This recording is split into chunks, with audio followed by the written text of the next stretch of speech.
반복되는 자산관리 실수 5가지, 내 노후 자산 이렇게 지킨다. 돈을 얼마나 많이 모았느냐보다 지금 가진 걸 어떻게 오래 지켜낼지가 더 중요해진 나이입니다.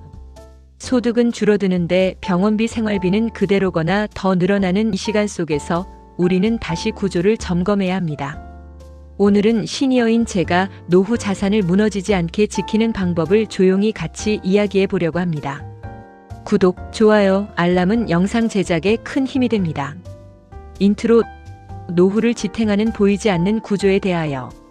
한국에서 시니어로 살아간다는 것은 눈에 보이지 않는 여러 겹의 변화를 함께 견뎌내야 한다는 뜻이다. 은퇴와 함께 익숙했던 소득의 흐름은 서서히 줄어들고 시간의 사용 방식과 하루를 바라보는 감각도 조금씩 바뀌기 시작한다. 예전에는 일과 수입이 삶의 리듬을 만들어 주었다면 이제는 가진 것을 어떻게 유지하고 지킬 것인지가 마음의 중심에 자리 잡는다. 겉으로 보기에 달라지지 않은 것처럼 보이는 일상 속에서도 안쪽에서는 서서히 다른 계산과 다른 걱정이 시작된다. 시간이 흐를수록 들어오는 돈의 속도는 느려지지만 나가는 돈의 방향과 금액은 오히려 더 선명해지는 순간들이 있다. 오래된 습관처럼 나가던 생활비, 예상하지 못했던 병원비, 갑자기 필요해지는 각종 비용들이 하나둘 쌓이면 우리는 자연스럽게 앞으로의 시간을 버틸 수 있는 구조가 제대로 갖춰져 있는지 돌아보게 된다. 노후라는 시간은 그래서 단순히 일을 하지 않는 기간이 아니라 다른 종류의 설계와 준비가 필요한 기간으로 모습을 바꾼다. 이때 중요한 것은 한 번에 큰 돈을 만들어내는 비밀스러운 기술이 아니라 지금 가진 자산과 앞으로 들어올 수 있는 자원을 어떻게 배열할 것인지에 대한 구조적인 시선이다. 무엇부터 지키고 어디까지 쓰고 무엇을 줄이고 무엇을 남길 것인지를 차분하게 정리하는 일, 그리고 그 과정에서 감정이 아니라 구조를 기준으로 결정을 내리는 일이 필요하다. 눈앞의 불안에 흔들리기보다는 앞으로의 시간을 지탱해줄 틀을 만드는 쪽으로 시선을 옮기는 것, 그것이 이 영상이 다루고자 하는 노후 자산 이야기의 출발점이다. 결국 노후를 지탱하는 힘은 숫자만으로 설명되지 않는다. 같은 금액을 가지고도 어떤 사람은 불안을 줄이고 삶의 리듬을 유지하고 또 어떤 사람은 매달 같은 고민을 반복한다.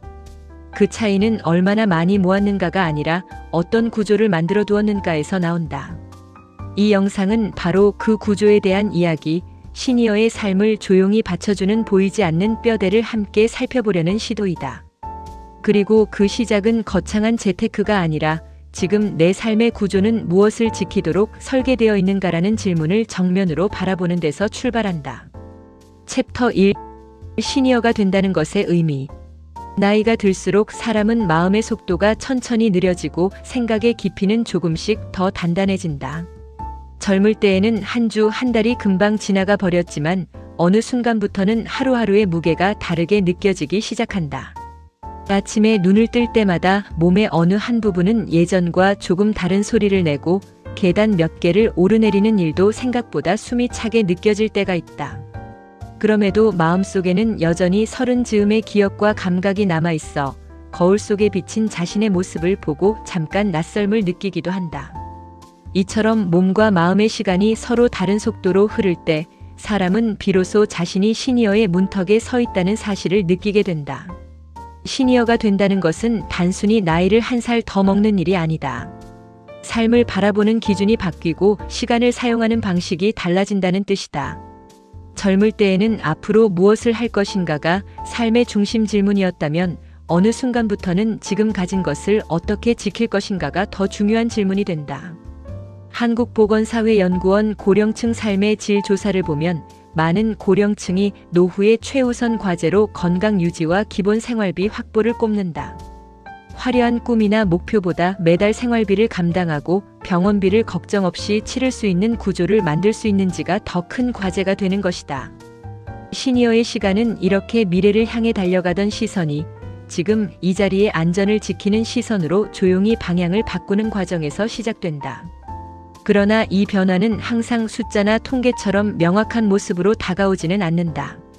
어느 날 갑자기 은행 창구에서 대출 한도가 줄었다는 설명을 들을 때, 혹은 보험 설계사로부터 더 이상 새 상품 가입이 어렵다는 이야기를 들을 때, 우리는 비로소 내가 이제 시장에서 바라보는 대상이 달라졌구나라는 감정을 갖게 된다.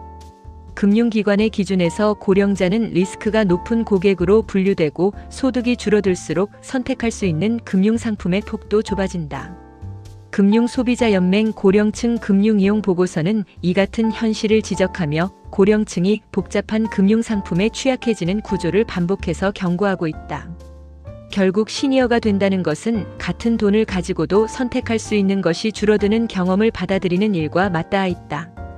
가족과의 관계 역시 시니어에게는 중요한 변화의 축이다.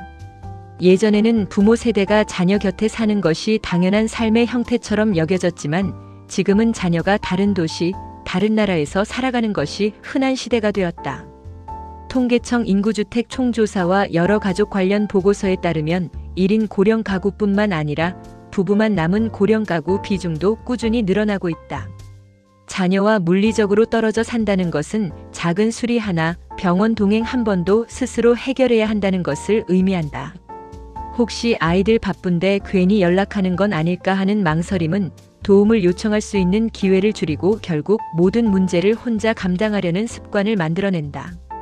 이 습관은 겉으로 보기에는 단단한 독립처럼 보일지 모르지만 한편으로는 위기 상황에서 쉽게 무너질 수 있는 취약함을 함께 품고 있다. 노후의 시간에는 관계의 구조도 달라진다.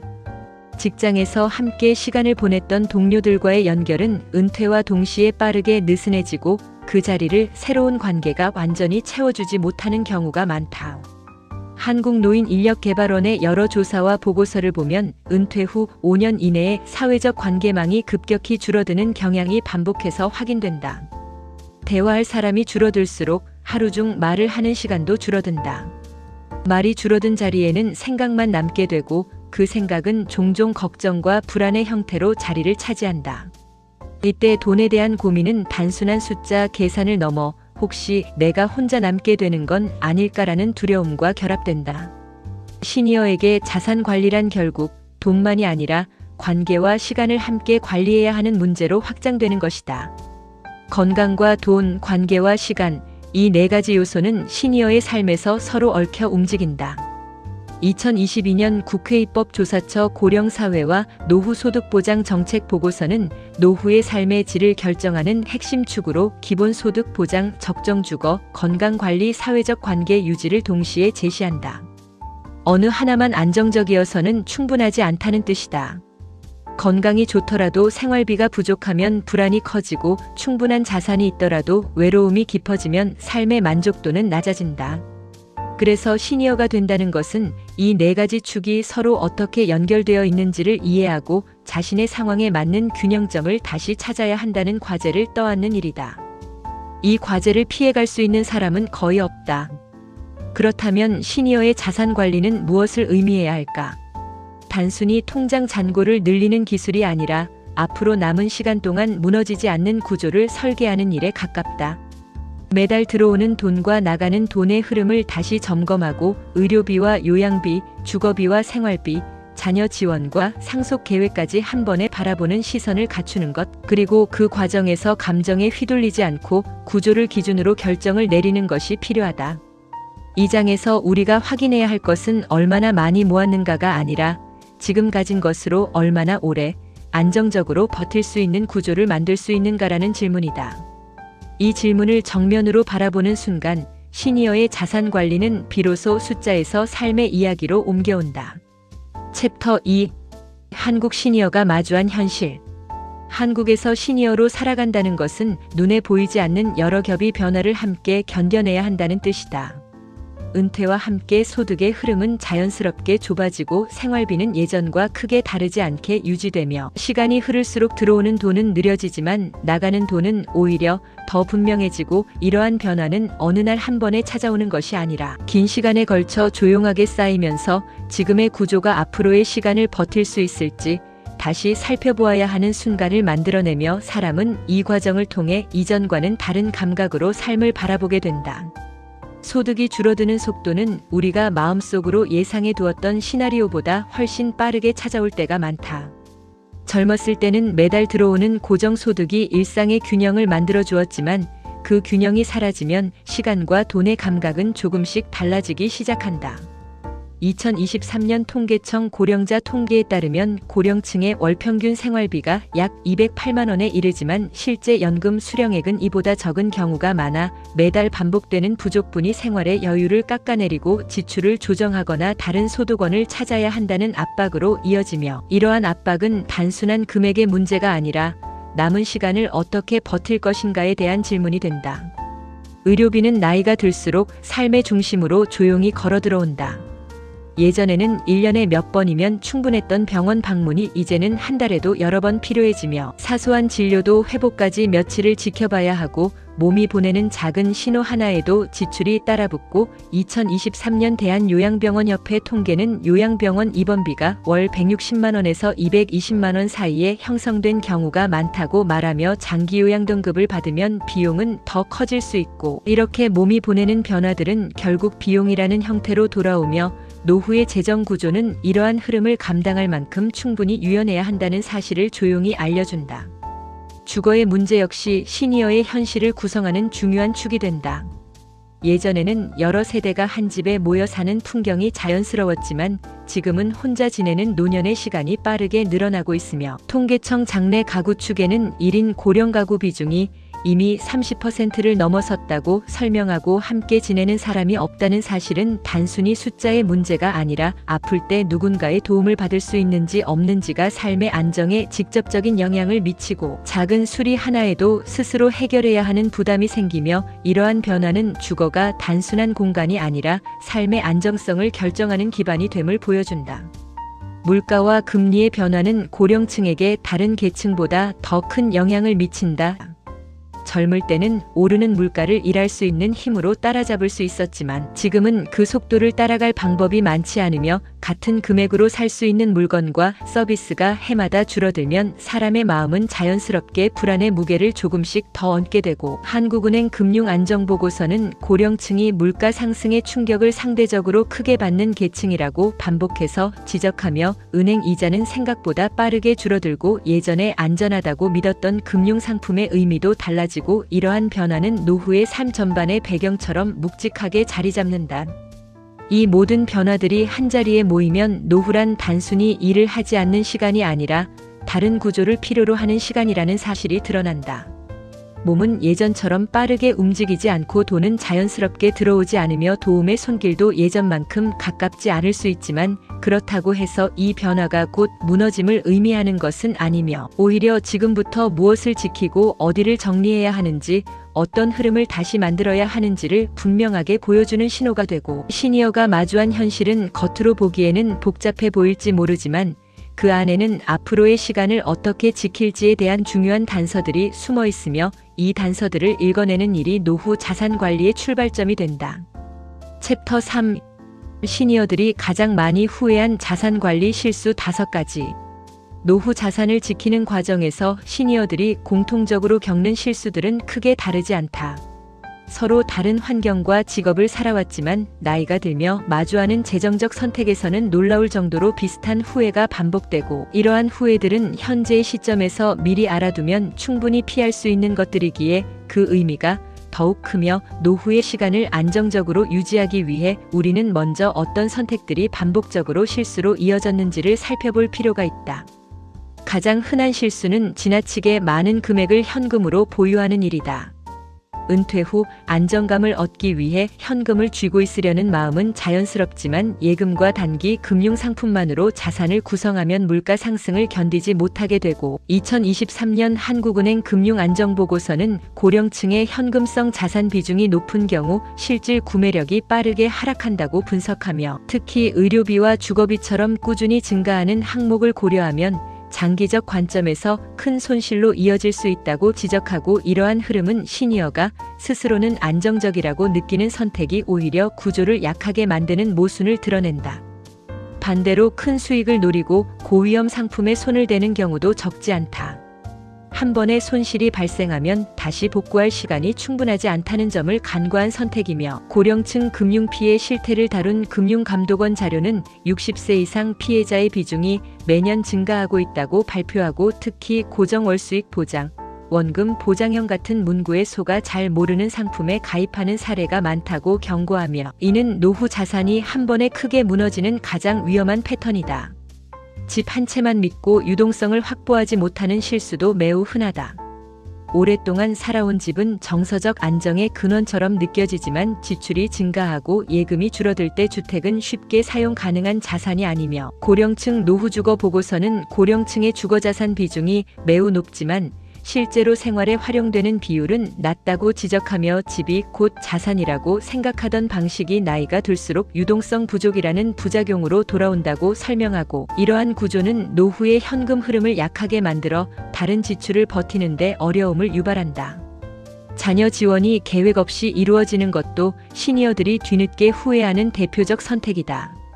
부모로서의 마음은 이해되지만 어떻게와 얼마까지라는 기준이 없으면 지원은 습관처럼 늘어나고 자신의 노후는 당겨 쓰는 형태로 약해지며, 2023년 한국보건사회연구원 조사에서는 고령층의 48%가 노후 자산을 자녀에게 계획 없이 사용한 것을 후회한다고 답했고, 자녀가 부모의 재정을 대신 책임지기 어렵다는 현실을 고려하면 이 후회는 더욱 깊어지며, 결국 자녀 지원은 가능한 만큼이 아니라 지켜야 할 구조 안에서 이루어져야 한다.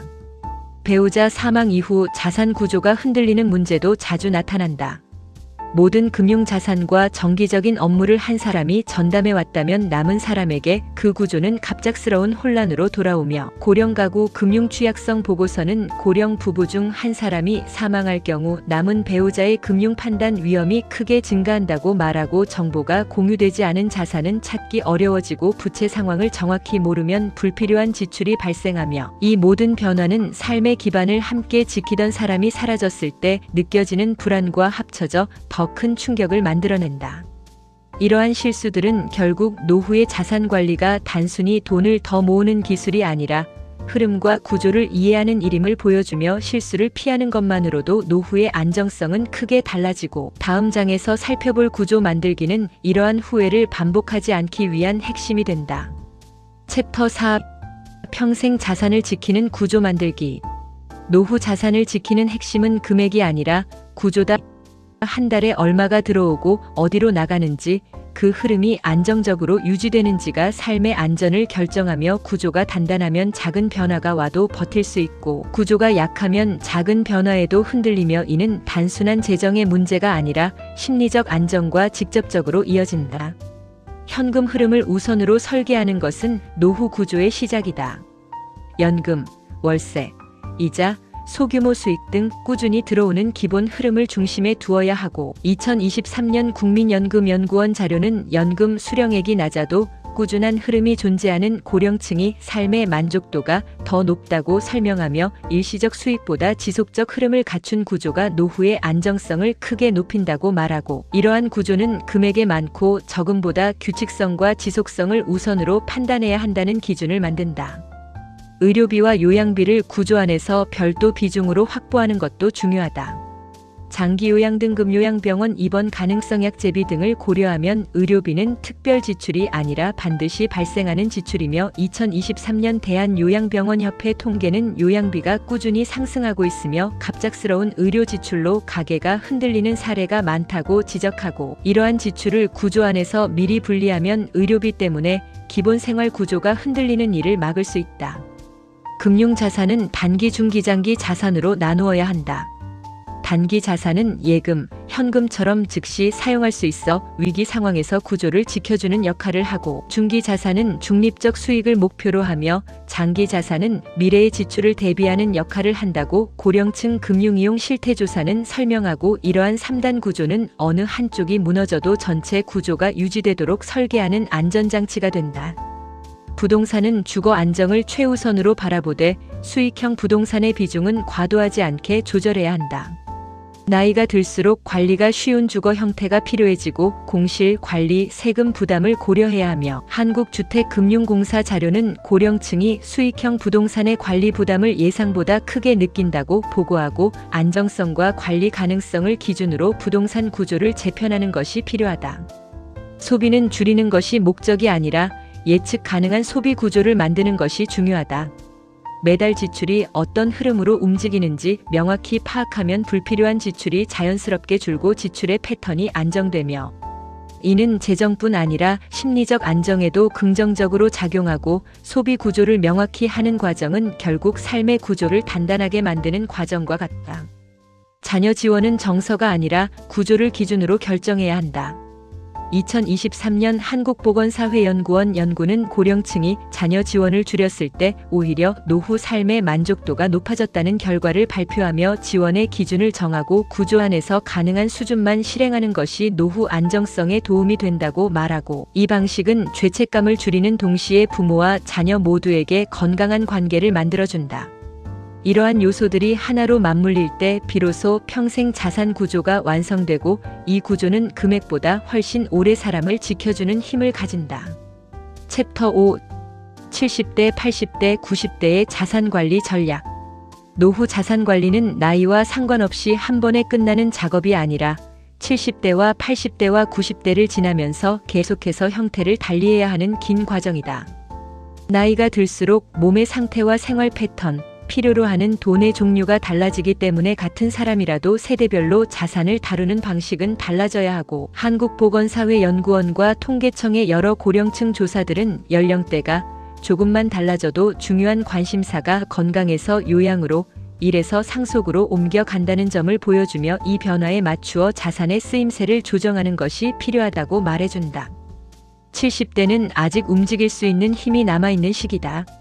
많은 70대가 취미와 일 사회 활동을 이어가고 있고, 노인 일자리 사업이나 소규모 비즈니스, 임대소득 등을 통해 일정 수준의 활동성과 소득을 유지하고 있으며, 2023년 한국노인인력개발원 보고서를 보면 70대 초기 고령층의 경제활동 참여율이 과거보다 높아졌다는 분석이 나오는데, 이 시기에 자산관리 전략은 현금 흐름을 안정시키면서 건강에 투자하고 구조를 정리해 가는 것에 초점이 맞추어져야 하고, 필요하다면 작은 일이라도 소득의 흐름을 유지하고 그 소득을 건강관리와 주거, 정비, 부채 축소에 우선적으로 배분하며 수익형 부동산과 금융자산의 비중을 점검해 과도한 위험을 줄여 나가는 것이 좋다.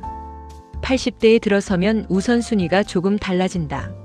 몸의 회복 속도는 더 느려지고 의료기관을 찾는 횟수는 많아지며, 통계청과 보건복지부 자료들은 80대 이상 고령층의 의료비와 장기요양 관련 지출이 크게 늘어나는 경향을 보여주고 있고, 이 시기에 자산관리는 지출 구조를 단순하게 만들고 복잡한 위험 자산을 정리하는 것이 중심이 되어야 하며, 여러 금융감독원 보고서들이 지적하듯 고령층을 대상으로 한 금융사기와 과도한 투자 권유는 주로 이해하기 어려운 복잡한 상품을 통해 이루어지기 때문에 80대 이후에는 상품의 종류를 줄이고 이해하기 쉬운 예금과 연금, 단순한 구조의 상품 위주로 포트폴리오를 재구성하는 것이 안전하며, 주거 역시 관리가 어려운 큰 집이나 노후된 건물보다는 안전과 접근성이 좋은 환경을 선택하는 것이 현실적인 선택이 된다. 90대에 이르면 자산관리의 핵심은 유동성과 보호로 압축된다. 이 시기에는 대부분의 계획이 이미 실행된 뒤이고, 남은 것은 남은 시간 동안 얼마나 편안하게 지낼 수 있는지, 위급 상황에서 얼마나 빠르게 대응할 수 있는지가 더 중요해지며, 여러 고령사회 보고서들은 90대 이상 초고령층에서 상속이나 증여보다 당장의 돌봄과 의료 지원이 더 큰 과제라고 반복해서 강조하고 있고, 2단계의 자산 전략은 가능한 한 현금과 즉시 인출 가능한 자산의 비중을 높이고, 복잡한 계약이나 등기 정리가 필요한 자산은 미리 정리해두며, 신뢰할 수 있는 가족이나 대리인과 함께 재정 의사결정 구조를 만들어두는 방향으로 가야 하고, 치매나 판단력 저하 가능성을 고려해 후견인 제도나 금융거래 대리인 지정 등 법적 제도적 장치를 미리 준비하는 것도 중요하다. 세대별 전략을 나눈다는 것은 나이에 따라 사람을 구분하려는 것이 아니라 각 시기에 가장 많이 마주하게 되는 현실에 맞추어 자산의 쓰임을 조정하자는 뜻이다. 70대에는 아직 움직일 수 있을 때 구조를 정리하고 소득 흐름을 다듬는 데 집중하고, 80대에는 불필요한 위험을 줄이고 지출과 자산 구조를 단순화하며, 90대에는 남은 자산이 나와 배우자의 돌봄과 생활을 지키는데 온전히 쓰일 수 있도록 유동성과 보호 장치를 강화하는 것이 합리적이며, 이러한 세대별 전략은 한국보건사회연구원과 국회입법조사처의 고령사회 관련 보고서들이 공통으로 강조하는 생애주기별 맞춤형 노후 정책의 방향과도 맞닿아 있고, 개인의 차이가 있더라도 큰 흐름으로 참고할 만한 기준이 되어준다. 이처럼 나이에 따라 자산 관리의 우선순위를 재조정한다는 것은 과거의 선택을 후회하는 작업이 아니라 지금의 나에게 맞는 답을 다시 써내려가는 일에 가깝고, 같은 1억 원이라도 70대에는 구조를 정리하는 자금이 되고, 80대에는 불안을 줄이는 안전판이 되며, 90대에는 위급 상황을 대비한 생명줄이 될 수 있으며, 사람은 자신의 나이를 있는 그대로 인정할 때 비로소 현실적인 전략을 세울 수 있고, 그 전략 속에서 노후 자산은 단순한 숫자가 아니라 남은 시간을 지탱하는 구조로 다시 태어나게 된다. 챕터 6. 시니어가 꼭 알아야 할 위험 신호 5가지. 노후 자산을 지키는 데에는 미리 알아두어야 할 위험 신호들이 있다. 이 신호들은 갑작스럽게 터지는 위기라기보다 평소 생활 속에서 조금씩 나타나는 작은 이상 징후에 가깝고, 한국금융소비자원과 금융감독원의 여러 보고서들은 고령층이 사전에 이런 신호를 인지하고 대응할 수 있을 때 재정적인 큰 손실을 막을 수 있다고 반복해서 강조하며, 그래서 위험 신호를 목록으로 정리해두는 일은 노후 자산 관리의 중요한 한 부분이 된다. 첫 번째 신호는 지출이 소득보다 5% 이상 빠르게 늘어나는 흐름이 몇 개월 이상 이어질 때다. 물가 상승과 의료비 증가, 생활 패턴의 변화로 인해 지출이 늘어나는 것은 어느 정도 자연스러운 현상이지만, 통계청과 한국은행 자료들을 종합해보면 고령층 가계에서 지출 증가가 소득 증가를 계속해서 웃도는 시기가 길어질수록 저축이 빠르게 소진되고 부채에 의존할 가능성이 높아지며, 특히 연금과 이자, 소득이 고정된 상태라면 매달 은행 잔고가 조금씩 줄어드는 흐름은 단순한 일시적 현상이 아니라 구조의 문제일 수 있고, 이때는 소비 항목을 줄이는 것뿐만 아니라 주거와 보험, 부동산과 금융자산 전체를 다시 정비하는 결단이 필요하다. 두 번째 신호는 금융사기와 고위험 투자 권유 전화나 메시지가 눈에 띄게 늘어날 때다. 여러 금융감독원 경보 자료들은 고령층을 대상으로 한 보이스피싱과 불안전 판매, 고수익 미끼형 투자 권유가 계속해서 진화하고 있다고 경고하고 있으며, 특히 원금 보장의 연 7에서 8% 수익 같은 표현이나 지금만 가입 가능한 한시 상품이라는 말을 반복적으로 들을 때는 거의 예외 없이 주의를 기울여야 하고, 내 주변으로 이런 연락이 잦아진다는 것은 이미 누군가가 나를 설득 가능한 대상으로 분류했다는 신호일 수 있으며, 이때는 혼자 판단하지 말고 가족이나 전문가, 공적 상담 창구와 반드시 상의하는 것이 필요하고, 작은 금액이라도 반복적으로 잃기 시작하면 노후 자산 전체의 안정성이 서서히 흔들리게 된다. 세 번째 신호는 부동산 유지비와 관리 부담이 생활을 압박하기 시작할 때다. 한국토지주택공사와 여러 주거 관련 연구들은 고령층이 과도하게 큰 주택이나 노후된 건물을 유지하느라 관리비와 수선비, 세금 부담에 시달리는 사례를 여러 차례 제시하며, 겉으로 보기에는 자산이 많은 것처럼 보여도 실제로는 매달 현금이 부족한 상황이 적지 않다고 말하고 있고, 만약 관리비 고지서를 볼 때마다 한숨이 나오고 집 수리를 어떻게 감당해야 할지 막막하다면 그 순간이 이미 구조를 바꾸어야 할 시점일 수 있으며, 이때 부동산을 줄이거나 위치를 조정하는 결정을 미루면 미룰수록 나중에 건강과 체력이 떨어졌을 때 더 큰 부담으로 돌아올 가능성이 크다. 네 번째 신호는 가족 간 돈 문제를 이야기할 때 불편함이 커지는 순간이다. 보건복지부와 한국가정법률상담소 등의 자료를 보면 고령층 가구에서 갈등의 상당 부분이 돈을 언제 누구에게 얼마나 도와주었는가에서 비롯된다는 점이 반복해서 나타나며, 자녀나 가족과의 대화에서 돈 이야기가 나올 때마다 마음이 불편하거나 도움 요청과 거절 사이에서 죄책감과 서운함이 함께 쌓여간다면 그 역시 자산 구조의 경고등이 켜진 것일 수 있고, 자녀 지원과 상속 계획이 명확하지 않을수록 그때그때 감정에 따라 돈이 오가게 되고, 이는 결국 부모의 노후를 불안하게 만들 뿐 아니라 가족 관계도 약하게 만들 수 있으며, 이럴수록 기준과 원칙을 미리 정해두고 필요하다면 문서로 남겨두는 것이 도움이 된다. 다섯 번째 신호는 의료비와 돌봄 비용이 꾸준히 증가하는데도 자산 구조에는 아무 변화가 없는 상태다. 건강보험심사평가원과 장기요양보험 통계는 나이가 들수록 의료비와 요양비가 누적적으로 증가한다는 사실을 보여주고 있고, 진료비 영수증과 약국 영수증, 요양보호 서비스 비용이 서서히 늘어나는데도 그에 맞추어 보험 구조나 현금 비축, 자산 매각 계획이 전혀 조정되지 않고 있다면 어느 순간 감당하기 어려운 시점이 갑자기 찾아올 수 있으며, 몸이 보내는 신호를 비용의 언어로 읽어낼 수 있어야 자산도 함께 재배열할 수 있고, 그 재배열을 미룰수록 선택지는 줄어들게 된다. 이 5가지 위험 신호는 각각 따로 나타나는 것처럼 보이지만 사실은 서로 얽혀 하나의 구조를 이루고 있으며, 소득과 지출의 균형이 무너지면 부동산 유지비와 의료비가 더 크게 부담으로 다가오고, 그 틈을 채우기 위해 무리한 투자나 자녀 지원이 반복되면서 또 다른 불안이 생기고 결국 가족 간 대화마저 어려워지는 악순환이 만들어질 수 있고, 그래서 중요한 것은 신호가 보일 때 그것을 내가 잘못 살아서 생긴 문제로 받아들이는 것이 아니라 지금 구조를 바꾸라는 경고로 받아들이는 태도이며, 그 태도가 있을 때 사람은 자신을 탓하는 대신 앞으로의 선택을 바꾸는 데 에너지를 쓸 수 있게 된다. 맺은 말, 노후는 돈이 아니라 구조다. 노후 자산에 대해 이야기하다 보면 사람들은 종종 얼마를 모아야 안심할 수 있을까요? 라고 묻지만 이 질문 속에는 이미 중요한 전제가 빠져 있다. 같은 금액이라도 어떤 구조로 가지고 있느냐에 따라 불안의 크기와 삶의 안정감은 전혀 다르게 느껴지고, 한국보건사회연구원과 여러 고령사회 보고서들이 공통으로 강조하듯 노후의 삶의 질은 자산의 절대 규모보다 소득의 지속성과 지출 구조의 안정성, 관계와 건강의 균형에서 더 크게 결정되며, 결국 노후는 돈의 싸움이 아니라 구조의 싸움에 가깝다는 사실이 드러난다. 우리가 함께 살펴본 것처럼 시니어의 삶에는 소득의 급감과 의료비의 증가, 1인 고령 가구의 확대, 물가와 금리의 변화, 금융사기와 고위험 투자 권유 같은 여러 변수들이 동시에 얽혀 있고, 통계와 보고서들이 보여주는 숫자는 그 현실을 조금 더 또렷하게 비추어 줄 뿐이며, 중요한 것은 그 숫자들 뒤에 서 있는 나 자신의 이야기다. 내가 어떤 속도로 나이 들어가고 있는지, 지금의 집과 자산 구조가 앞으로의 시간을 정말 지켜줄 수 있는지, 자녀와 가족과의 관계는 내 노후에 어떤 의미를 갖는지에 대한 솔직한 질문이 필요하고, 그 질문 앞에서만 진짜 구조가 모습을 드러낸다. 노후 자산을 지키는 일은 거창한 재테크 비법을 찾는 일이 아니다.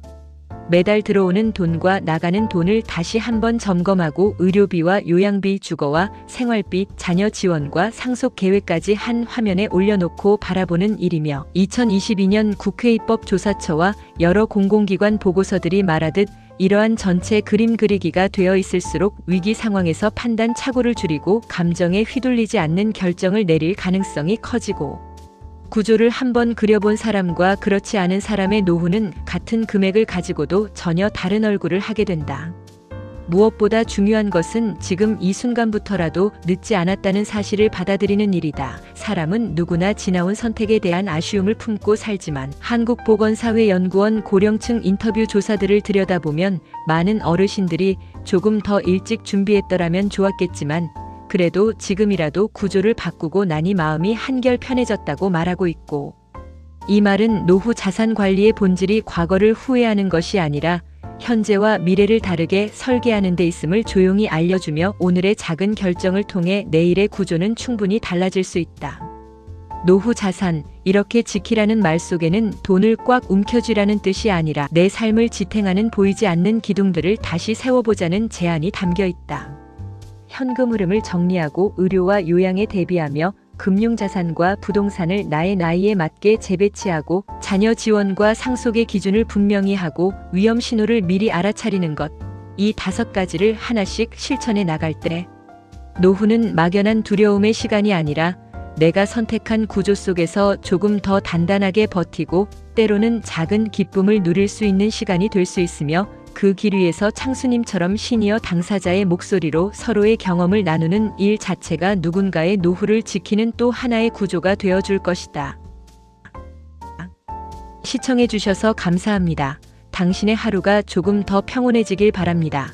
퍼플영스, 다음 편에서 다시 뵙겠습니다.